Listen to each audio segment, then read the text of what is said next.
আমাদের সরকারের চিন্তা ভাবনা দিশা এবং পরিকল্পনা বিষয়ে অনেকটাই আলোকপাত করেছে। আমি প্রথমেই ধন্যবাদ জানাবো এই ধরনের কম্পিটিশন আয়োজন করার জন্য।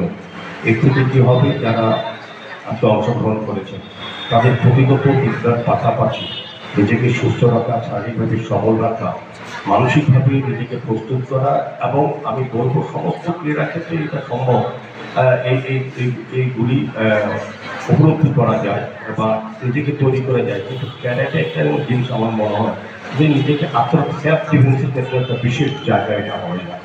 এমন নয় যে কোনো ক্রীড়া ক্ষেত্রে বা যে কোনো ইভেন্টে যারা অংশগ্রহণ করেন তারা নিজেদের শরীরের জীবনশৈলীটা পরিবর্তন করতে পারেন এবং শারীরিকভাবে সুস্থ থাকে, মন ভালো থাকে, এই কারণে পড়াশোনাও ভালো থাকে, সবটাই ভালো। কিন্তু ক্যারাটে একটা এমন জিনিস যে নিজেকে আত্মরক্ষার ক্ষেত্রে অনেকটাই আজকের সমাজে আমার মনে হয় এটা অত্যন্ত প্রয়োজনীয় এবং গুরুত্বপূর্ণ বিষয়, এবং উদ্যোক্তাদের এই কারণে আমি ধন্যবাদ জানাবো যে প্রয়োজনীয় এবং গুরুত্বপূর্ণ বিষয়টি সামনে রেখে তারা আমাদের বর্তমান এবং আগামী প্রজন্মকে নিজেকে তাদের স্বাবলম্বী তৈরি করা, পরের জন্য কাজ করা এবং মানসিকভাবে তাদেরকে নিজের রক্ষাকে তৈরি করার ক্ষেত্রে তারা কিন্তু বিশেষ পদক্ষেপ গ্রহণ করে, যারা আগামী দিন আমাদের রাষ্ট্র গঠনে, রাষ্ট্রীয় চিন্তা ভাবনা যারা অংশগ্রহণ করবেন, সুস্থ সমাজ গঠন করবেন, তাদেরকে ছোটবেলা থেকে নিজেকে রক্ষা করা এবং পরবর্তী সমাজকে সুরক্ষিত রাখা করার ক্ষেত্রে যে মানসিকভাবে বা শারীরিকভাবে তৈরি করার ক্ষেত্রে কিন্তু এই ধরনের অনুষ্ঠানের মাধ্যমে বা কর্মসূচির মাধ্যমে প্রোগ্রামের মাধ্যমে করা হচ্ছে। এটা একটা বড় পেজ, যার নিজের প্রতিভা, নিজের গুণাবলী বিকাশ করা, সমৃদ্ধি করা, প্রকাশ করার সুযোগ পাচ্ছে। এখানে সুগত বলেছেন, সত্যি অর্থে আমাদের 2018 সালে ভারতীয় জনতা পার্টির নেতৃত্বে সরকার আসার পর সবচেয়ে বেশি সমস্ত বিষয়ের উপর গুরুত্বের মধ্যে খেলাধুলার উপরে একটা বিশেষ গুরুত্ব দিয়েছেন। আগে আমরা দেখেছি বিভিন্ন জায়গায় আমাদের প্রতিভা ছিল, কিন্তু সুযোগের অভাবে, প্রশিক্ষণের অভাবে, খেলার জায়গার অভাবে সেগুলি গ্রামেই নষ্ট হয়ে যেত।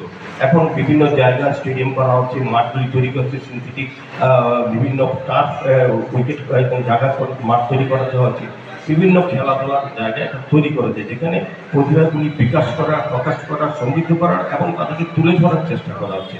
সরকার বিভিন্ন পরিকল্পনা গ্রহণ করছে, আমাদের ভারত সরকার, আমাদের রাজ্য সরকারের বিভিন্ন কর্মসূচির মাধ্যমে আমাদের খেলোয়াড়দের বিশেষ করে প্রতিভাগুলি বিকাশে একটা সুযোগ করে দিয়েছে। আমার আশা থাকবে যারা বিশেষ করে অভিভাবকরা আছে তারা শুরু থেকেই ছাত্রছাত্রী তাদের স্টুডেন্টদের বা তাদের সন্তানদের পড়াশোনার পাশাপাশি অন্যান্য গুণাবলীর মধ্যে যেগুলি যার পক্ষে সম্ভব সেটাকে নিয়ে এগিয়ে যাওয়া উচিত। আমার মনে হয় ক্যারাটে একটা বিশেষ জায়গা, সেখানে পড়াশোনার পাশাপাশি তারা নিজেকে সুরক্ষিত রাখা, পরিবর্তী সময় পরিস্থিতিতে, যে কোনো পরিস্থিতিতে আত্মরক্ষার ক্ষেত্রেও একটা জায়গা তৈরি হবে। তো আমি আলোচনা দীর্ঘায়িত করবো না, আমি বলবো সরকারের বিভিন্ন কর্মসূচির মাধ্যমে আপনার শিশুকে, আপনার সন্তানকে, আপনার স্টুডেন্টকে যেভাবে হোক তাদের অন্তর্ভুক্ত করা, যাদের যে প্রতিভা আছে তাতে সেই ইভেন্টে তাদেরকে করা। বিপাকবাগান আমাদের কাছে একটা দৃষ্টান্ত। আমাদের ছোট্ট পার্বতী এলাকায় আমাদের বিষয়ে আর্থিক এবং বিভিন্ন সীমাবদ্ধতা থাকা সত্ত্বেও প্রতিভা যদি থাকে, মনের যদি ইচ্ছা থাকে এবং টার্গেট থাকে, লক্ষ্য স্থির থাকে, তবে আমরা কিন্তু সারা পৃথিবীর কাছে আমাদের রাজ্যকে তুলে ধরতে পারি, নিজেকে তুলে ধরতে পারি। এখানে দ্রোণাচার্য বিশেষজ্ঞের কথা বলা হয়েছে, আমি আমার এলাকায় উনি বসবাস করেন, ওনার সঙ্গে বিভিন্ন সময় আলোচনা হয়, দেখেছি ওনার যে নিষ্ঠা, ওনার যে লক্ষ্য যে আমি দীপাকে তৈরি করবো বা দীপার মতো আরও মেয়েদের বা ছেলেদের তৈরি করে রাজ্যের সমাজের পাশাপাশি সারা দেশে গর্ব আমরা হয়ে উঠবো এই রাজ্য, ত্রিপুরা রাজ্য। তা আমি বলবো যে প্রত্যেক ক্ষেত্রে যারা জাজরা আছেন আমাদের ক্ষেত্রে সবচেয়ে বেশি আগে যেটা আমরা লক্ষ্য করতাম, প্রতিভাগুলি নষ্ট হয়ে যায় জাজদের যদি সঠিক নির্বাচন না হয়। অনেক সময় ভালো প্রতিভা আছে কিন্তু জাজদের পক্ষপাতিত্ব মূলে সেই প্রতিভাগুলি মাঠে আসতে পারে না, দৃষ্টিতে আসতে, স্টেটে আসতে পারে না, ইন্টারন্যাশনাল পর্যায়ে তো অনেক দূরের কথা। জাজরা যত নিরপেক্ষ থাকবেন, উদ্যোক্তারা যত পক্ষপাত থেকে বাইরে থাকবেন, দেখবেন প্রতিভাগুলি এমনি উঠে যাবে। অনেক সবার মধ্যে প্রতিভা আছে, শুধু বিকাশের দরকার, তাদেরকে একটু তালিম দরকার।